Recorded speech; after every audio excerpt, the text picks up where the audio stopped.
Welcome. My name is Jorrit Heidbugel. I'm one of the co-founders of Ellio bikes. As you can see, our tagline is "Move in Traffic," and that's of course not a coincidence, because I don't think I need to tell you that we have a real mobility problem in Belgium. People are more and more looking for ways to not only get moving in traffic, as in to actually not be in traffic jam, but to get somewhere, but also to be more active, to be less sitting still in the car and to really move. And of course, bicycles have a huge potential. They've proved to have a huge potential in this modal shift, as it's called, to go away from cars, especially in city traffic. Now, just to show you a little bit what the current status is in bicycle industry. Nowadays, e-bikes, which are electrified bicycles, and also speed pedelecs, which are the e-bikes which go up to 45 kilometers an hour.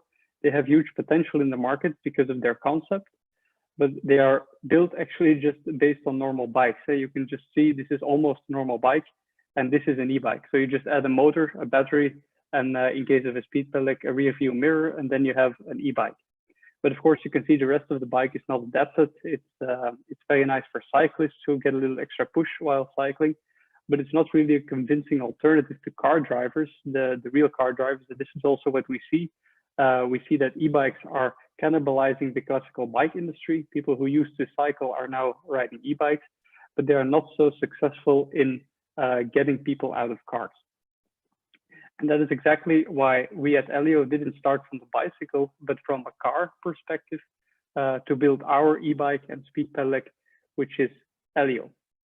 And now the whole concept of Ellio is about carefree commuting, as we call it. And that is why we didn't use classical bicycle technology, but we built our own technology. We developed it ourselves to make Ellio more easy to use, so easier to use, safer, and more reliable than bicycles are today and any other e-bike. So give me a few moments to just walk you through the features of our technology. So Ellio is the only bicycle with a two-wheel drive system. We know this kind of technology from cars, where all-wheel drive is really the standard on traction and stability and on-road performance. And we have the same idea, the same concept in Ellio. So it's a two-wheel drive system. Both front and rear wheel are electrically driven. Combine this with traction control and electronic stability programs like we developed, and you get really unmatched traction and stability up to 45 kilometers an hour speeds, which gives Ellio a lot more safety than a classical speed pedelec. Now, another problem is that car drivers are used to be very comfortable. They typically don't want to do too much effort, especially when going to work, because then you waste time taking a shower and stuff like that. So this is why we totally got rid of the idea that an e-bike has to look like a bicycle.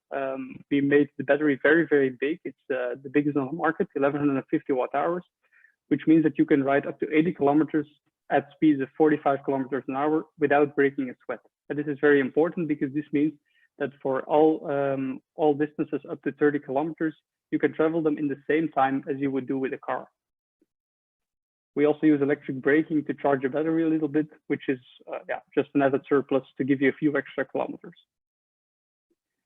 And reliability is a huge issue. A lot of people don't realize this when they're used to cars. A car is always ready for you when you need it. And you just step in and you never even ask yourself whether it's going to run in the morning. With bicycles, this is a totally different problem. They still have chain drives usually. The tires are flat very often, and they always want to minimize friction in the drivetrain, which makes them very vulnerable to water ingress. So they need a lot of maintenance. We totally got rid of this. We made the bicycle a little heavier. We use belt drives instead of chains. The tires are thicker and more sturdy, so they're flat free. And we use industrial bearings and sealing, which have a little more friction, but they keep out the water entirely. So we don't need any maintenance. We're completely maintenance free. The only thing you need to replace are brake pads every 5,000 kilometers, which is about 2 to 3 times better than any other speed pedelec on the market today. And then I saved the best for last. We have a completely automatic transmission. So with usual speed pedelecs, you still have to use the gears. It's typically still a derailing gear. We use a system very close to an automotive gearbox. So as you can see, the handlebar is completely empty. You just cycle, and Ellio feels which cadence you would like, so at which speed you would like to cycle. The gearbox is electronically controlled, so when you make a sudden stop, even at high speeds, and you want to take off again, the bicycle is always again in the lowest gear, so you never have any starting problems. And then something we really like to use with our customers is the fact that our gearbox is completely electronic. Also means that it doesn't have any mechanical boundary conditions, let's say. So nothing is really fixed in a mechanical way. It's all software, which also makes that every bicycle on the road now can be completely retuned just on the go. So via software updates based on the riding behavior of our cyclists, we change the gear race of the transmission and the way Ellio rides, and we just make the bicycle better as it gets older, which is exactly the opposite, of course, of every other bicycle. I always, I still put this picture in. It's one of the pictures from our early development. We tested it, of course, in extreme conditions. I really like this picture, but I must say now, this is nothing compared to 500 bikes on the road and all the kilometers people actually ride with them. You can never test for that. So this was the best test we ever had, but we learned a lot from this, and we're very happy with the result now. Ellio proves to be really, really sturdy, and our customers love it. So yeah, let's go from there. So that's it. I kept the pitch very, very short, and I'll be happy to answer all your questions.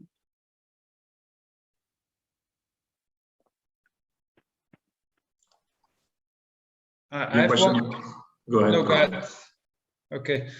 I have a question, but it's a practical question. I have an e-bike myself, and as you mentioned, like e-bikes look like other bikes, and maybe that's not ideal. So I like that angle. At the same time, I do think that for like spare parts and so on, it's also not very standardized. Do you see that as something that will make it more difficult for customers to be convinced to take the step to this type of a bike, or do you not really see that kind of hesitation? No, very rarely, because we do all the service ourselves. So in the beginning, we used to sell via a dealer network, and then people were very hesitant because it looked so different from everything else, and also the dealer felt a little uncomfortable explaining this. Now we do the service ourselves. We also sell the bikes directly. And people just immediately hear that we know so much more about bicycles than the typical bicycle dealer does, or at least of the technology built in our Ellios. And it gives them a lot of confidence rather than scares them off. Wouldn't that hamper scale? Because then you need to have facilities at a lot of locations, I imagine. Yes, we do. We actually changed this concept a little bit, so we don't have a lot of stores. We have now 2 stores, and we cover complete Flanders, and that's because we do the maintenance on site. So because we need very few we have a very long maintenance interval. We only, even very intensive cyclists, we only need to see twice a year, so not very often. And we found that people are willing to go quite far to buy a bike, but not to service it. So this is why we come at home to service it, but they have to come to us to buy it. Okay, thank you. My question was on, we know that e-bikes and the increase in e-bikes has a consequence that there's a huge black market, and those are stolen even much more than the normal bikes. There's a lot of your competitors that are working on security features.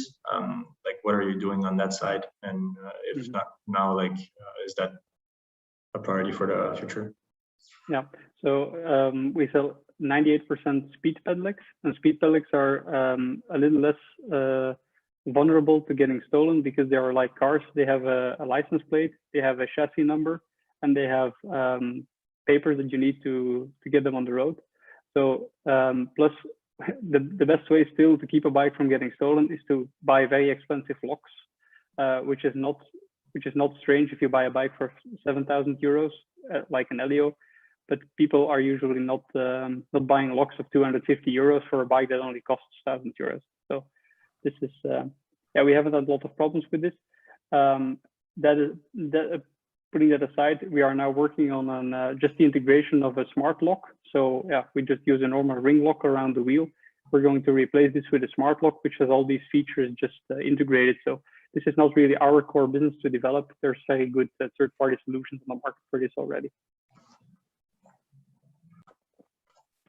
Okay, thanks.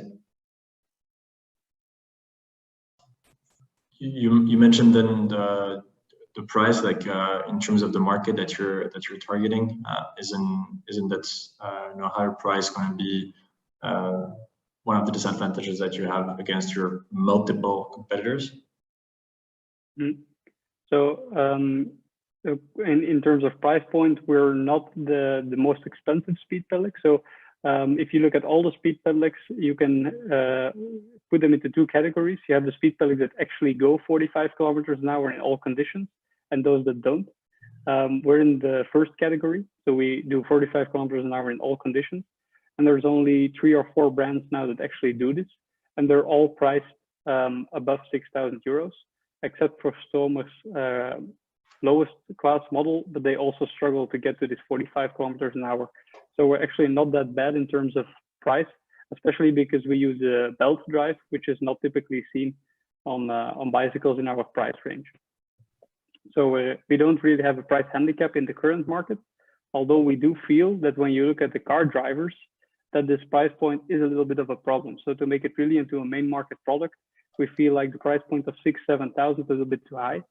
Cyclists are used to spending huge amounts of money on a bicycle, but car drivers look at this and they compare it to a second-hand car, for example, and then it's hugely expensive. So we really want, and this is one of the challenges we would like to solve with BrightWolves, is to change our supply chain so that we can move to rather 5,000 euros than 7,000 euros in terms of selling price.